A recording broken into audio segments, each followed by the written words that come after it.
Pourquoi certaines personnes ont très peu d'amis? Est-ce qu'il y a des solutions? Est-ce que quelqu'un qui a 0 ami, ça existe et c'est surtout supportable? J'espère que tu vas bien et je te dis bonjour. D'ailleurs, il faut que je pense à te dire bonjour. Alors, comme d'habitude, comme tu sais, je m'appelle Kevin et je suis un ancien très grand timide et je suis là pour t'apprendre à être plus à l'aise avec les gens, à avoir plus confiance en toi. Je vais te parler des relations sociales aujourd'hui. J'ai moi-même vécu cela. Il y a une époque où j'en avais très peu. Alors, je sais pas pourquoi, j'ai le visage blanc, j'ai les cheveux blancs, il y a un reflet. C'est pas tant que j'aimais ça, c'est pas tant que je détestais ça, mais qu'il y a d'autres raisons. L'avantage, c'est que mon portable ne sonnait pas trop.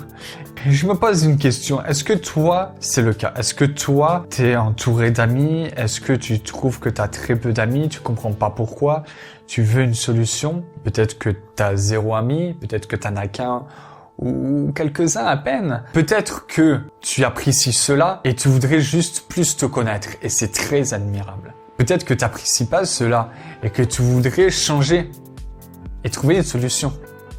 Et c'est tout aussi admirable. Les autres explications vont peut-être te surprendre. La première, peut-être moins. La première explication que j'ai, c'est que c'est peut-être lié à ta timidité, c'est peut-être lié à ta phobie sociale. Tout ça peut être lié à avoir très peu d'amis.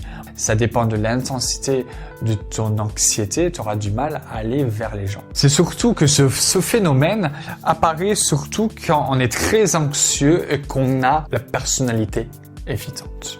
C'est pour te dire, c'est quelque chose qui se rajoute à la phobie sociale. C'est un niveau de phobie sociale beaucoup plus élevé, sauf que le phobique social, même s'il évite certaines situations qui lui fait très peur, qui l'angoisse vachement, il va beaucoup subir de situations, il va beaucoup subir ou affronter beaucoup de situations. La personnalité évitante, malheureusement, la personnalité évitante que j'ai eue, c'est que, en fait, c'est totalement la personnalité qui change. Il peut rester enfermé chez soi, ne plus rentrer en contact avec quelqu'un à l'extérieur parce qu'il aura peur d'être angoissé dans une soirée, dans un restaurant, dans toutes les relations sociales. Il va se fabriquer un monde, une personnalité, etc. La personne préfère rester enfermée chez elle. Alors, je t'ai donné une explication déjà à ta phobie sociale qui peut faire que tu as très peu d'amis, le fait est que tu es angoissé à la rencontre de quelqu'un.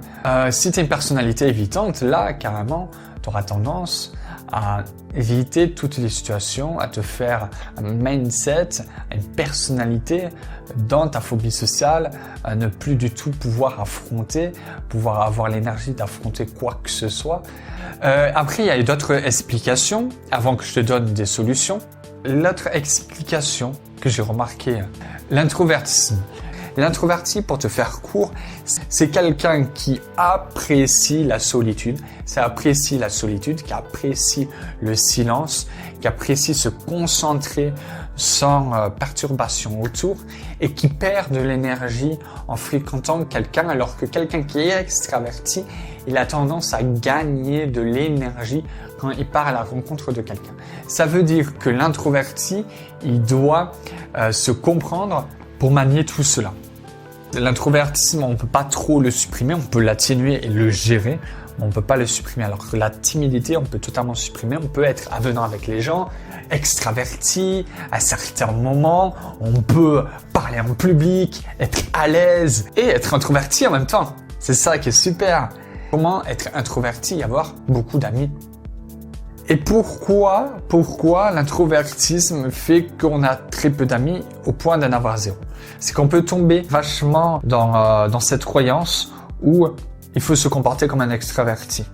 On peut voir autour de nous des gens, quand on est introverti, on peut voir autour de nous des gens qui ont plein d'amis, qui ont 200 contacts dans leur répertoire, qui se reçoivent tout le temps des textos toute la journée, et des gens qui t'appelle comme ça, tu veux boire un café, dans 1 heure, je suis dispo, allez hop, hop, hop. Et derrière, tu reçois d'autres appels. Et ça, c'est un comportement normal d'un extraverti. C'est que lui se pose pas la question. Pour lui, c'est normal parce qu'il aime ça. L'extraverti, ça va pas le déranger de faire une activité chez lui, quelque part, etc. D'un coup, d'avoir un coup de fil, tout d'un coup au milieu de son activité.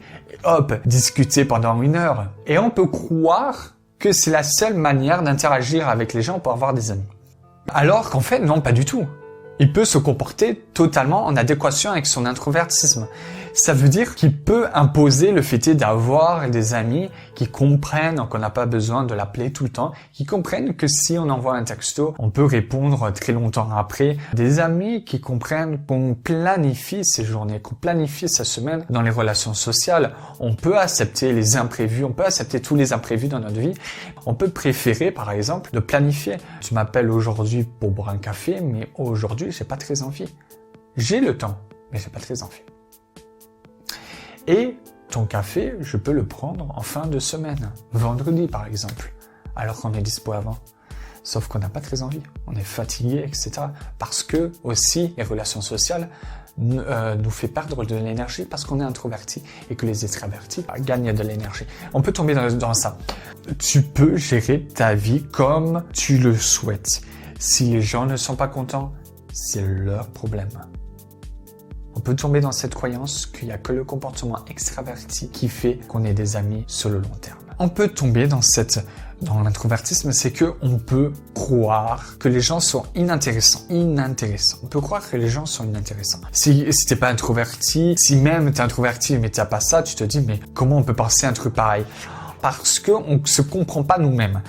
On ne comprend pas que l'introverti, il a tendance à vouloir des discussions un peu plus profondes sur le long terme avec quelqu'un. C'est que moi, par exemple, j'adore parler avec les gens de tout et de rien.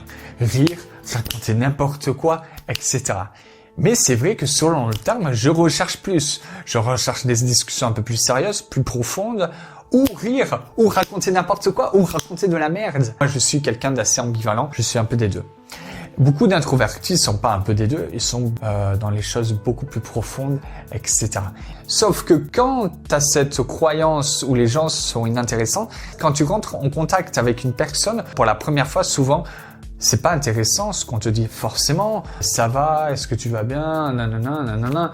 C'est tout des trucs bateaux parce que c'est normal, parce que c'est le premier contact et les premiers contacts, on n'arrive pas en te disant enchanté Anaïs, tu sais que la profondeur du ciel, nanana. On va pas te parler de trucs spirituels, tu vas pas commencer à parler de tes blessures, de ton cœur, bref, de choses totalement de politique, ultra sérieux, tout d'un coup, au premier contact.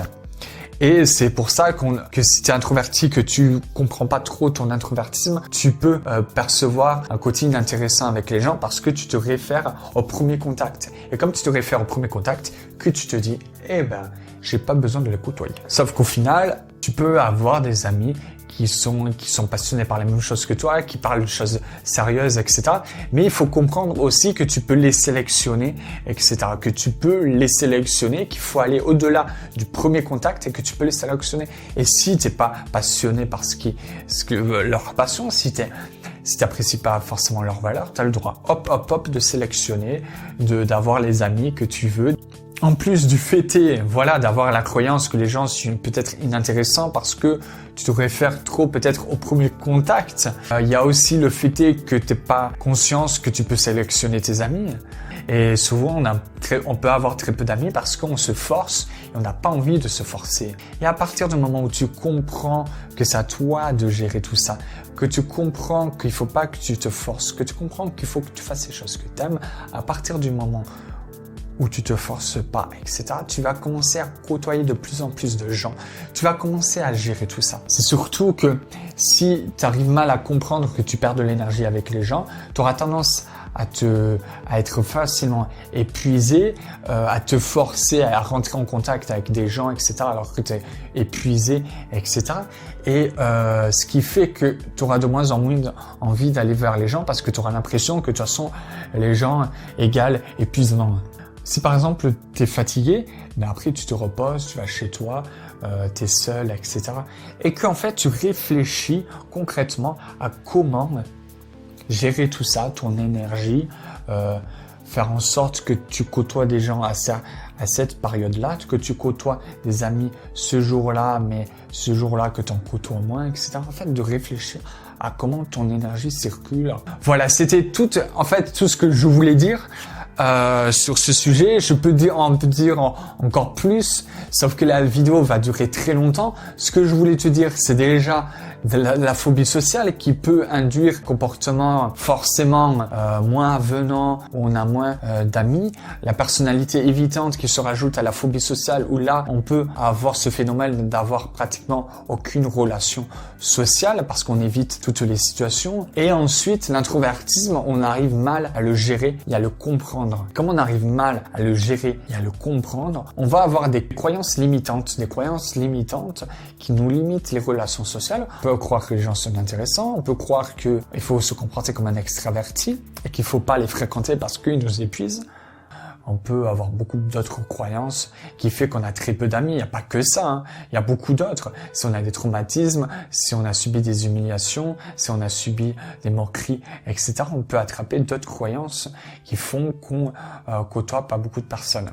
Et je t'invite, si tu le souhaites, à t'abonner à ma chaîne YouTube. À t'abonner à ma chaîne YouTube si tu veux suivre d'autres vidéos sur ce sujet-là. Et si tu le souhaites, tu peux t'abonner à mon Snapchat qui va être là, ici. Tu peux le suivre pour suivre les coulisses de ma chaîne. Fais en sorte de gêner. Fais en sorte d'être critiqué. Fais en sorte de déranger. Pour avoir plus confiance en toi. Être toi-même, mais surtout être beaucoup plus heureux. Pour rendre les gens plus heureux.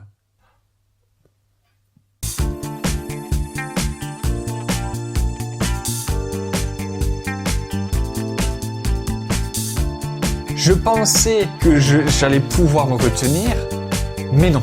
La vidéo a commencé et j'ai besoin d'aller aux toilettes. Désolé. Vous imaginez, j'ai le micro, ça veut dire que il va falloir que je coupe le moment où je vais aux toilettes.